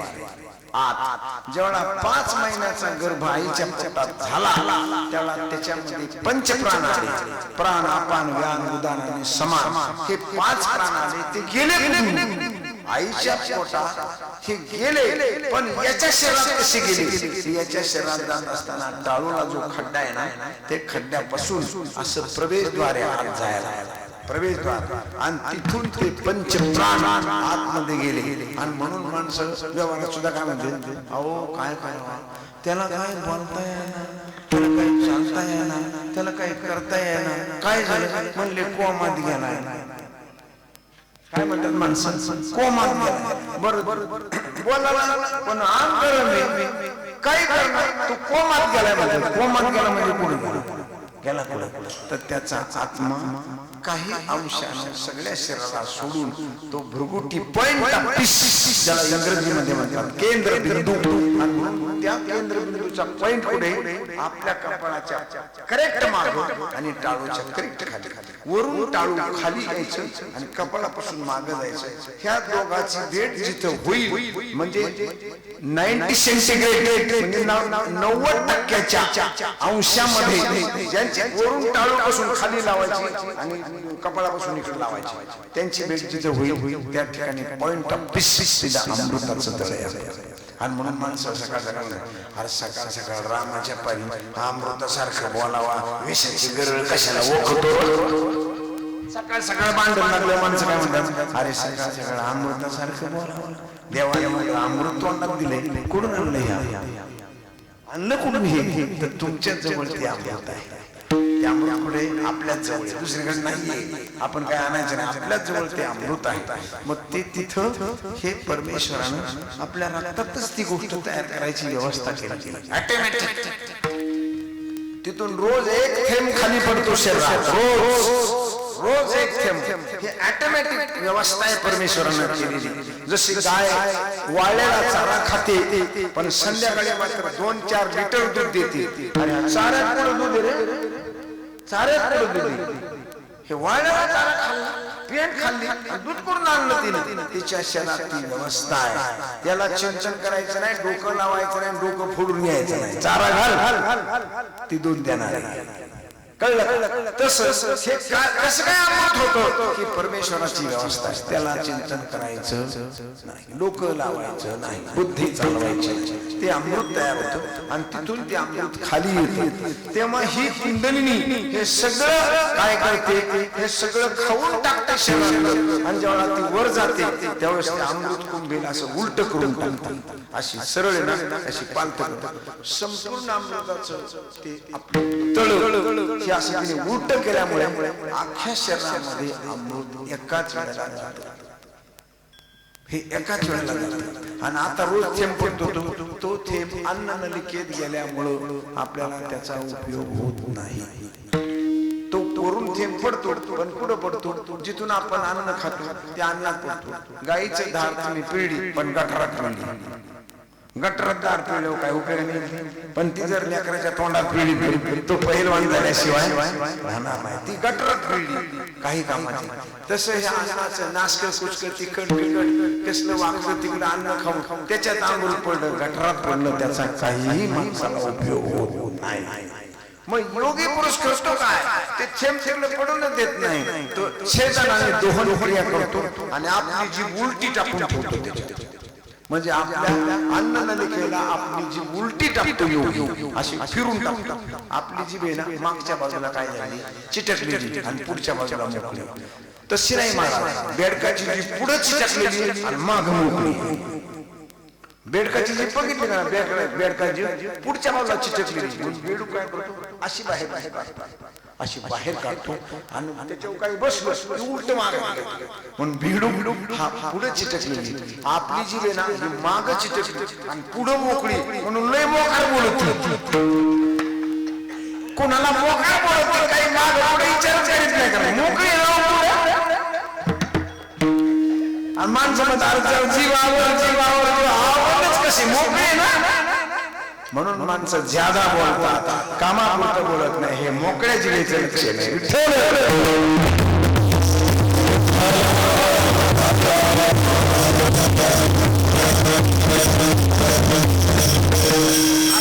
प्रक्रिया आहे आणि म्हणून मग योगी काय करतो जे ध्यान करणारे माणसं ते काय करतात आपली जीभ ठराविक कान करत बाय नाकारा मग योगी काय करतो ती जीभ रोज कापतो काय करतो काप किती कापतो आपला केस ना डोक्याचा केसाला ठराविक जाडी त्या केसाचे खालून कापतो खाली ना हा मागचा भाग आहे काय हा बारीक पडताय तो काय करतो तीक्ष्ण हाताने घेतो बारीक असं चांगला आणि केसाची केसाचं रक्त निघतं मग ते रक्त थांबण्यासाठी सैंधव नावाचं एक मीठ सैंधव ते सैंधव नावाची वनस्पती मिठी जमीन जन्माला ते करीत नाही हिरडा बाळ हिरडा असतो ना मिळतो जंगलात हिरडा आणि सैंधव याची पुडी केली ह्याची पुडी केली आणि ती पुडी तो त्या जीवेवर लावतो हिरडा आणि सैंधव एकत्र लावल्यानंतर जखम ताबडतोब बरी होते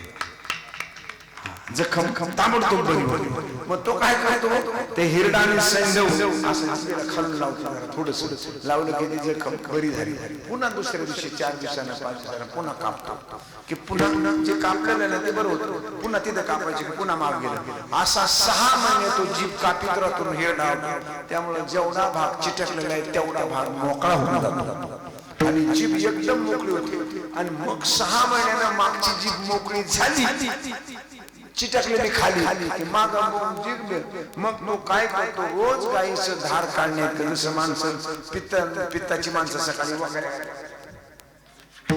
अर्धा तास तोडतो तसा तो रोज जीभ काय करतो अर्धा तास असा ओढीत राहतो जीभ खाली रोज 6 महिने तो जीभ ओढतो अशी अर्धा तास रोज ओढीत बसणार जीभेला मग ती 6 महिन्यानं 6 इंच लांब होते इतकी लांब होते तुम्ही ओढून बघा जीभेला रोज ओढीत बसायचं जीभ लांब होते रोज ओढायचं 6 महिने जीभ लांब झाली की तो योगी जसा बेडूक माग उलटी जीभ टाकतो तसा तो काय करतो मोठी जीभ माग टाकून देतो आणि माग टाकून दिली की जिथून अमृताचा एक थेंब पडतो तो त्या जिभेवर पडतो आणि त्या जिभेवर थेंब पडल्यामुळे 6 महिने त्याला अन्न खायची गरज भासते अमृत डायरेक्ट अमृत त्याच्यामुळे योगी महिना 2 महिने 10 दिवस 15 दिवस 20 दिवस किती दिवस तो तसंच राहतो किती बसला काही खाणं नाही काही घेत नाही चहा नाही पाणी नाही एवढे दिवस बसला अरे बसला नाही तो रोज त्याच्या जवळचं जे अमृत परमेश्वरानं निर्माण केले तो रोज अमृत पितो अमृत आणि ते अमृत संपूर्ण शरीराला पॉझिटिव्ह निगेटिव्ह ज्या एनर्जी राहतात आपल्या शरीरात पांढऱ्या पेशी तांबड्या पेशी त्यांना जी उष्णता पाहिजे विज्ञानाच्या भाषेत पांढऱ्या पेशीला तांबड्या पेशीला जी उष्णता पाहिजे जी अन्न खाऊन मिळते ती त्या अमृतातून मिळत असल्यामुळे त्याला अन्न खायची गरज भासत नाही आणि मग तो योगी अमृताच्या कुपीत म्हणून आपण बघा महिला कुंकू लावत असताना कुरून लावायच्या माणसं गण लावता असं कुरून गण लावते का हा पॉइंट ना हा पॉइंट शहाणपणाचा आहे समजदारीचा आहे ज्ञानाचा आहे म्हणून कपाळालाच गंध घालतात बायका कपाळालाच कुंकू लावायच्या आणि असं कुरून पूर्वी मेन असे चिटकायच्या मेन आणि कुरून कुंकू लावायचं पुन्हा पुन्हा म्हणून जी बाई जास्त कुरून बऱ्याच वेळेला 10-20 वेळेला आपल्या कपाळाला स्पर्श करते ती बाई ज्यादा समजदार असते नाही कळलं ती बाई ज्यादा समजदार आहे लवकर बिघडायची नाही जी नुसती मिनिटात टिकली लावून ते कधी कोणा पडून त्याचा तपास नाही लागला काय भांडण मिळत का बाई म्हणून आपल्या कपाळाला आपला रोज स्पर्श झाला पाहिजे आणि तो व्यवस्थित झाला पाहिजे हा खरा गंध लावण्याचा पाठीमागचा मूळ हेतू कपाळाला गंध का लावायचा का म्हणून कपाळाला स्पर्श तुमचा स्पर्श तुम्ही कपाळाला का करायचा त्याचं ज्ञानाचं कारण हा ज्ञानाचा समजण्याचा पॉइंट तुमचे पॉइंट दाबले की तुमचे रोग बरे होतात. तुम्ही बघा, ज्या माणसाला सर्दी झाली ना, सर्दी झाली त्या माणसानं आपल्या अंगठ्यानं, आपल्या हाताच्या अंगठ्यानं, पायाच्या अंगठ्यात नख येत ना, त्याचा जो खालचा भाग आहे त्याने असं 15-20 मिनिटं फक्त 10-5 मिनिटं असं फक्त दाबून दाबायचा सोडायचा, दाबायचा. दोन उजव्या हाताने उजवा अंगठा, डाव्या हाताने डावा अंगठा, फक्त ह्या अंगठ्याने तो अंगठा दाबीत बसला, तुमची सर्दी नाही झाली तर मला आनंद दिला बंद नाही का. पॉइंट ज्याला इंग्रजीमध्ये ॲक्युप्रेशर. कोणताच रोग योगी होऊ का देत नाही तर त्याचं ॲक्युप्रेशर मला माहिती. ज्या माणसाला भूक लागत नाही त्या माणसाने सकाळी 10-15 मिनिटं नुसते आपल्या आपल्या अंगठ्याने सोडायचे. त्याने जर अर्धी भाकरी जेवली नाही, 2 खाल्ले तर तिथून पुढे बोला. हे फक्त त्याने हात तळ हात सोडायचे का प्रेशर आहे. तळ हातात अन्ननलिकेच्या नाड्या, कितीतरी गोष्टी मी तुम्हाला सांगतो, पण मला मेरू पर्वत सांगायचं आहे म्हणून मी तुम्हाला इतक्या लांब सांगितलं. तर असा जो भाग आहे हा योग अभ्यासाचा भाग आहे, ही प्रक्रिया आहे अलग लक्षात. आणि म्हणून हा पॉइंट इथून माग वरून खाली या मध्य मार्गावरती अमृत कुपी आहे, ती पांथी केली की ती कुंडलिनी शक्ती संपूर्ण शरीराला दिव्य शरीर देते. आणि मग तो योगी मांसाविरहित, हाडाविरहित, रक्ताविरहित त्याचं शरीर दिव्य असल्यामुळे तो वायू आकाश मार्गाने जातो, हिमालयात जातो, मद्रासला जातो. त्याला वायूपेक्षा जास्त वेग त्याला सहन करा. आपल्याला आपलं शरीर हाडामासाचं आहे, आपल्याला पळता येत नाही, पण दिव्य शरीर झालं त्याला काय महाराज काही टेकायची सुद्धा गरज नाही. आणि असा योगी ज्यावेळेला ही कुंडली वरच्या मोष्ट जागेवर जाते आणि मोष्ट जागेवर त्या माणसाला दिव्य रूप देते. अशा दिव्य रूपाच्या जागेला मेरू पर्वत असतो. हे मेरू पर्वताचं दिव्य रूप अत्यंत श्रेष्ठ रूप. माऊली म्हणतात माझे गुरु महाराज. मी जेव्हा ध्यान करीत होतो तेव्हा पहिलं मेरूच्या शिखरी, कोणत्या शिखरावर? मेरू पर्वताच्या शिखरावर म्हणजे परमोच्च उंच, श्रेष्ठ उंच. आता त्याच्यापेक्षा जगामध्ये, ज्ञानामध्ये, भक्तीमध्ये, वैराग्यामध्ये, त्यागामध्ये ही उंची नाही, इतक्या परमोच्च उंची आहे. मी जेव्हा ध्यान केलं तेव्हा त्याला मी बघितलं. पहिलं मेरूच्या शिखरी कोण होत मी पाहिलं.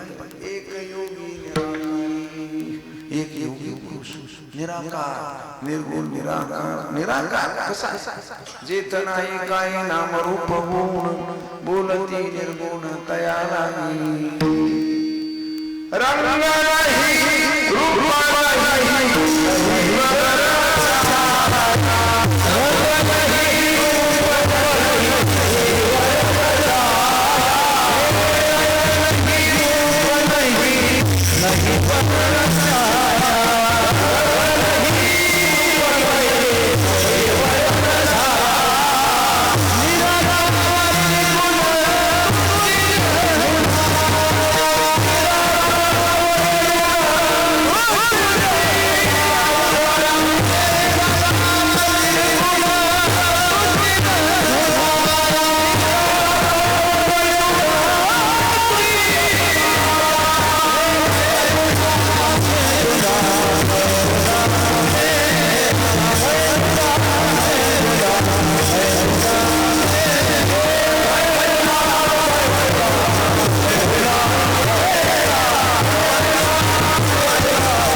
सावली कोणाची पडते? ज्याला आकार आहे त्याची सावली पडते, ज्याला आकारच नाही त्याला सावली पडत नाही. म्हणून भूताला सावली, भूताला सावली त्याला सावली का? त्याला आकार नाही. सावली कोणाची? सावलीचा आकार आहे. माझी लाईट माझी सावली इकडे पडली, मागे पडली का नाही सावली? मागे सावली पडली. हा विठ्ठल विठ्ठल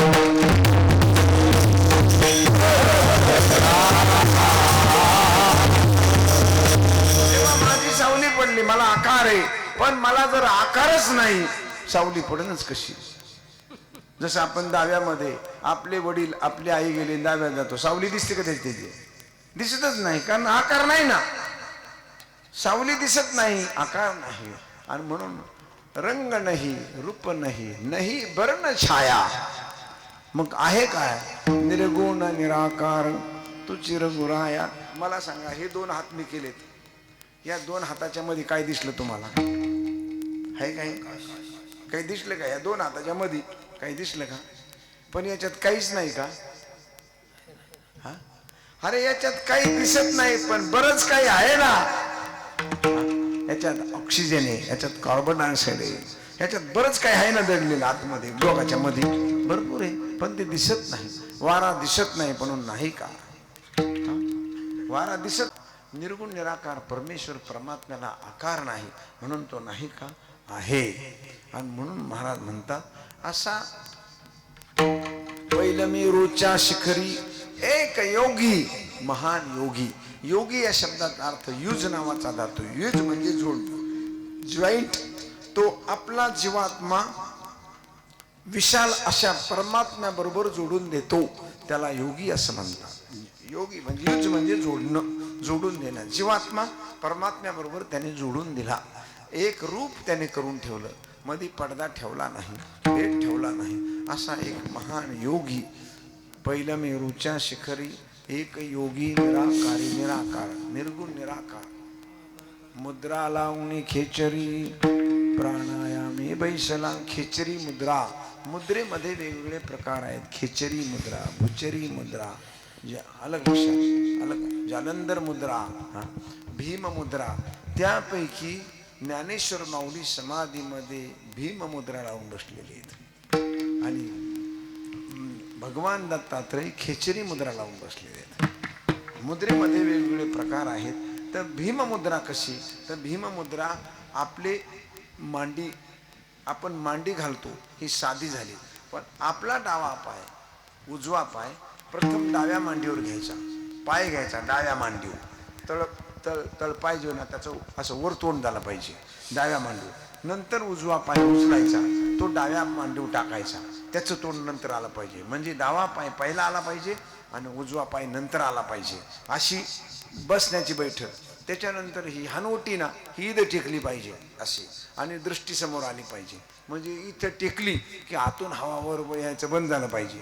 हनवटी इथं टेकून दृष्टी ऊर्ध्वमुख झाली पाहिजे आणि आपला तळा, आपला डावा हात उजव्या हातावर असा आला पाहिजे, असा समांतर आला पाहिजे, समांतर असा. म्हणजे पहिला डावा हात नंतर उजवा हात, आणि तो आपल्या, मी सांगितलं ना बेंबीच्या खालच्या बाजूला अंड, मोराच्या अंड्यासारखं 36, त्या अंड्याला तो टच झाला पाहिजे, कुंडलिनी शक्तीला तो टच झाला पाहिजे.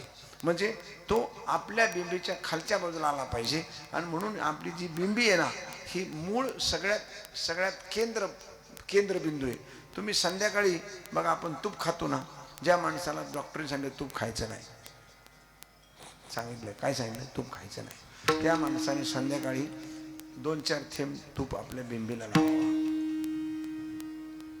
नाकात टाकावा आणि मला येऊन विचारा.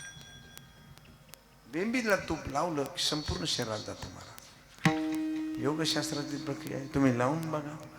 डालडा नाही लावायचा, आईचं तूप लावायचं. लक्षात ठेवा. का? आपल्या आईनं आपल्याला अन्न सगळ्यात प्रथम कुठून दिलंय? म्हणून माणसं म्हणतात, अहो ही नाळ जोडलेली आमची त्याची नाळ.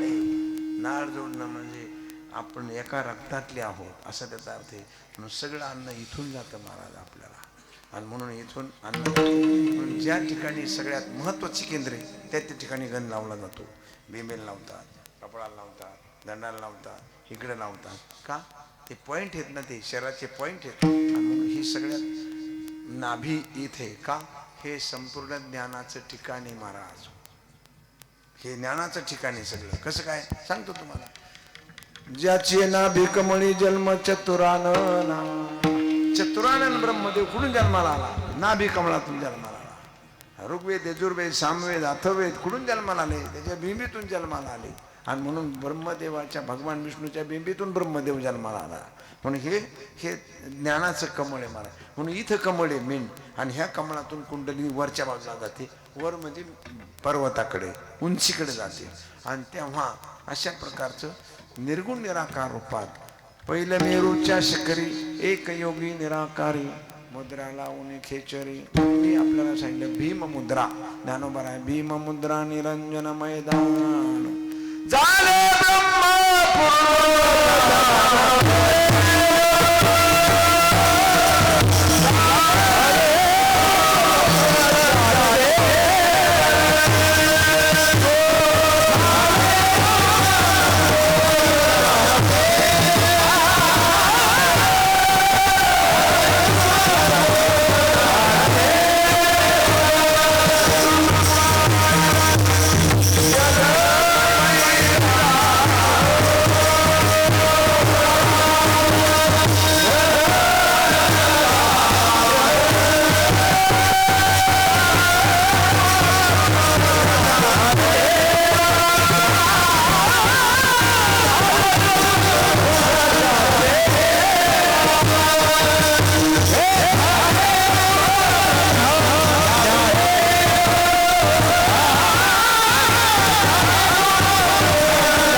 संजीवन समाधीमध्ये भीममुद्रा लावून ज्ञानेश्वर माऊली बसलेले आहेत. आलं लक्षात. चांगदेव महाराजांची वेगळी मुद्रा होती, तर भगवान दत्तात्रयाची वेगळी मुद्रा होती. महाराज चांगदेव वेगळी मुद्रा लावून बसले, सोपानदेव वेगळी मुद्रा, ज्याची त्याची मुद्रा वेगळी आहे. बसण्याची पद्धती, ध्यान करण्याची पद्धती ही ज्याची त्याची वेगळी आहे महाराज. आणि म्हणून भगवान दत्तात्रयाच्या बाबतीत माऊली म्हणतात मला मुद्रा माहिती आहेत, कारण ज्ञानेश्वर माऊली अनेक मुद्रा त्यांनी केलेल्या. ज्ञानराज माझी योग्यांची, म्हणजे योगी होते. आणि किती जन्मात योग केला? 107 जन्म ज्ञानोबराने योग अभ्यास केला. आणि प्रत्येक जन्मामध्ये मन गेले विलया ब्रह्मानंदामधारी, प्रत्येक जन्मात पूर्ण योग केला. म्हणून 1400 वर्षाचे योगी सुद्धा 14 वर्षाच्या ज्ञानदेवांना शरण आले.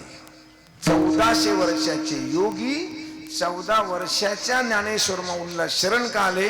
तर त्या 1400 वर्षाच्या योग्यानं ज्ञानोबरायचं लाईफ बघितलं, आयुष्य. हे कोणत्या जन्मात कुठं कुठं होते आणि कुठल्या जन्मात. जेवढा 1400 वर्षाच्या चांगदेवाला वाटलं हा मुलगा 107 जन्मामध्ये बद्रीनारायण, हिमालय, गंगोत्री, जमोत्री, अन्य ठिकाणी 107 जन्मामध्ये त्यांनी योग अभ्यास केलाय. मला त्यांना भेटायला जावाच लागल. आणि म्हणून चांगले होते, काही वेडे होते का चांगदेव भेटायला? अतिशय सज्जन चांगदेव, अतिशय शाने, अतिशय थोर, अतिशय श्रेष्ठ. ज्ञानेश्वर माऊली होऊन त्यांना भेटायला गेले, याच्यात चांगदेवांचं मोठेपण आहे. आपण काही सांगायचं नाही मला चांगदेवाबद्दल. माणसं म्हणतात अहो चांगदेव वाघाव बसून आला आणि माऊलीनं लई चिरवली. याड लागलं काय? याड लागलं तुला? लई चिरवली, लई चिरवली. तुला कळतं का काय ते? अजिबात चांगदेवांना बोलवलं नाही तरी आपल्या बहीण भावंडाला घेऊन ज्ञानोबराय स्वतः भेटायला गेले. माणूस स्वतः भेटायला कोणाकडे जातो?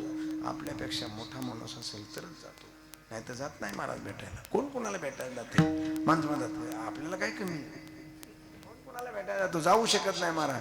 माऊली होऊन भेटायला गेले, याचा अर्थ माऊलीला त्यांच्या गुणाची तारीफ होती, गुण कळाले होते. आणि हे आपल्या लक्षात येत नाही. बरं शब्दही माऊली नाथ महाराज कसे वागले? चालविली जड भिंती, हरली चांगल्याची भ्रांती, मोक्ष संगती बाबा माझा चालविली जड भिंती, हरण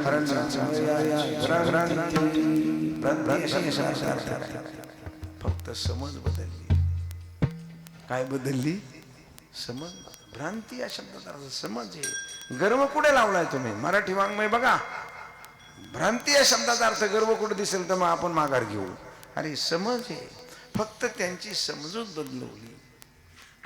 महाराज जे तुम्हाला वाटतंय तसं नाहीये, हे असं आहे, इतकं सांगितलं माऊलीने. फक्त समज बदलली. गर्व मला सांगा, माणसं म्हणतात अरे त्याला लय गर्व होता.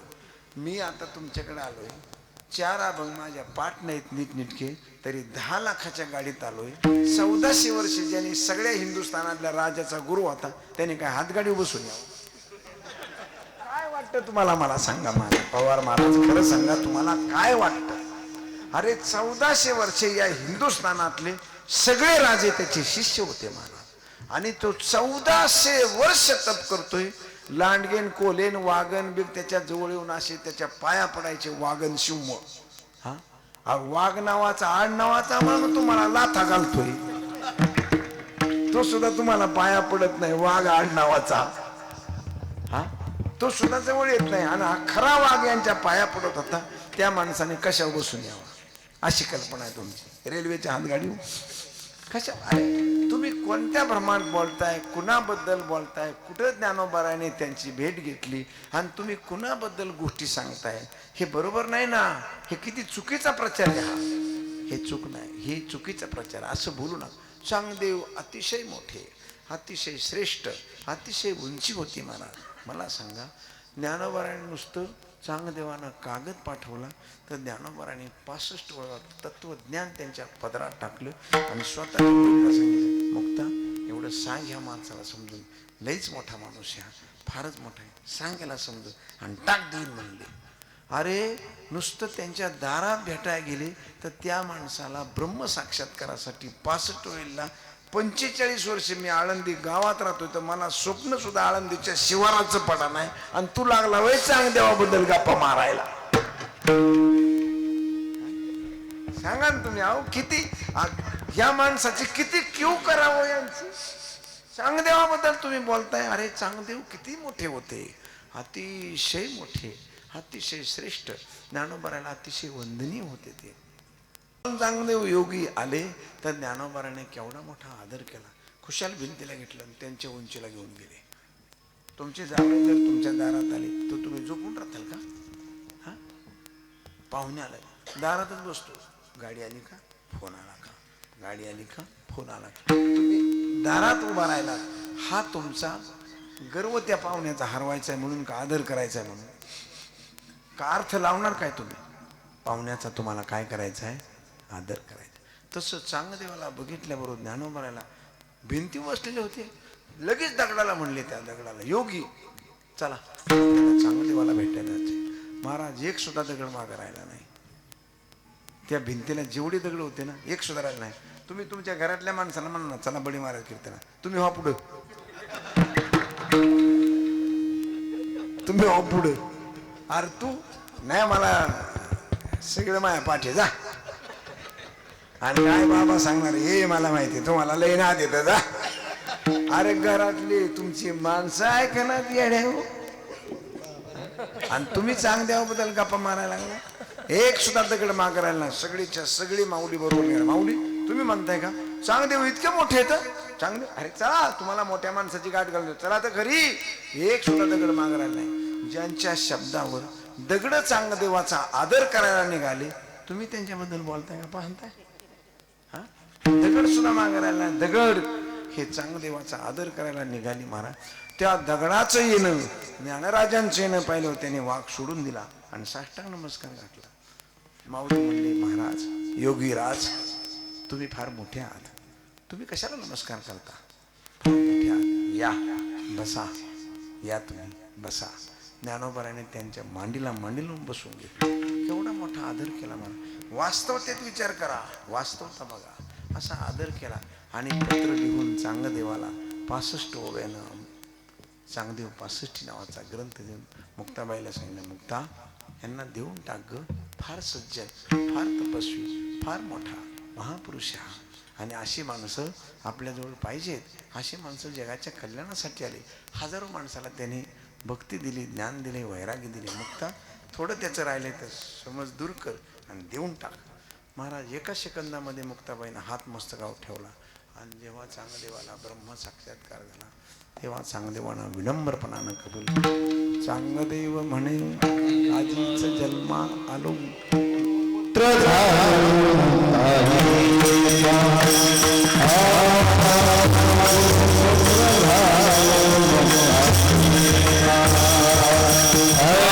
हरे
1500 वर्षाचे चांगदेव योगी राज हे अतिशय लहान अशा 8 वर्षाच्या मुक्ताबाई 6 वर्षाचं वय मुक्ताबाईचं असेल. इतक्या लहान मुलीचं आई म्हणून हाक मारली आणि तुमचा मी मुलगा आहे, हिचं वय किती याचं वय किती, पण अत्यंत नम्रतेनं अत्यंत प्रामाणिकपणानं अत्यंत शहाणपणानं आपल्या आईच्या समोर चांगदेवानं दंडवत घातला. किती चांगदेव मोठे महाराज, किती चांगदेव मोठे. आपण करतो का एखाद्याचा आदर? माहिती का आदर करायचा? एखादा जर आपल्यापेक्षा कोणी वडीलधार कोण ठेव अरे आपल्याला सवय आदर करायची सवय पाहिजे माणसाला. नेहमी छोट्याला मोठं म्हणता आलं पाहिजे, आदर करता आला पाहिजे. अशा प्रकारचा जो भाग आहे तो फार महत्त्वाचा आहे. आणि म्हणून मी का सांगतो आपल्याला, हे मोठे योगीराज होते आणि अशा योग्यांची ज्ञानेश्वर महाराज आई होते. मला हजारो योग्यांची आई होते. त्या योगी महापुरुषांनी वर्णन केले. मी हजारो योग्यांची आई असून मी मोठं एवढं मोठं मला मोठं मिळून सुद्धा हा योगी किती मोठा आहे, किती मोठा आहे, किती मोठेपण आहे. त्याच्या मोठेपणाचं परमोच्च उंची अभंगाच्या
क्षणाची संपलेली आहे. सगळा अभंग सांगितलाच पाहिजे असा काय करारनामा झालेला. वेळ संपलेली आहे. त्याच्यामुळं नाना फोटो काढायचा आहे का? तेव्हा उरलेला अभंग आपण कधीतरी विचार त्याचा करू. परमेश्वराची गुरु महाराजांची इच्छा असेल असं. तेणे सांडी अली माया तेजी अली कंधा माया कणकण काय आहे शिसा सांडी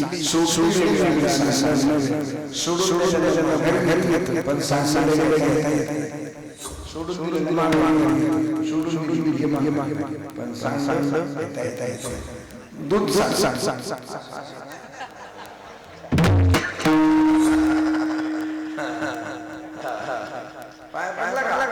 चल चल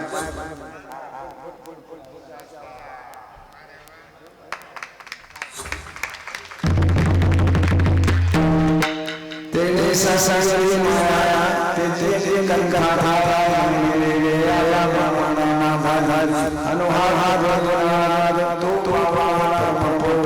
उन्मन मन अशा अशा प्रकारचं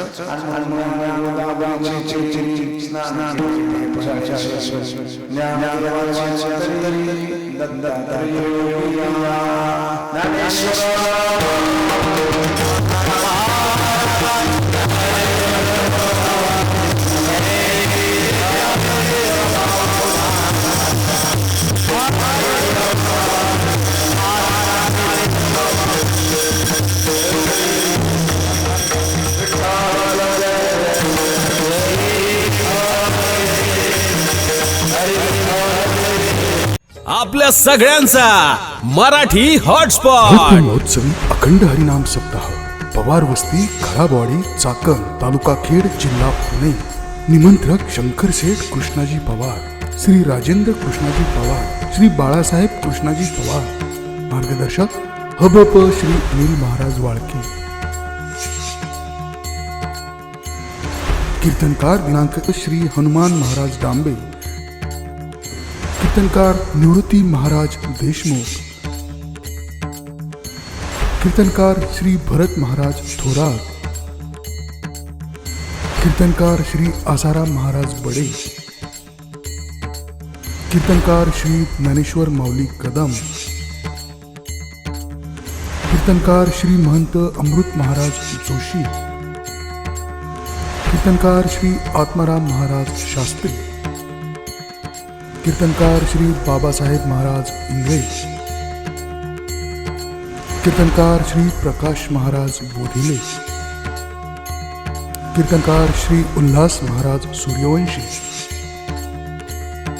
कीर्तनकार श्री शंकर महाराज पांचाळ. कीर्तनकार श्री अनिल महाराज वाळके यांचे काल्याचे कीर्तन. आपल्या सगळ्यांचा मराठी हॉटस्पॉट.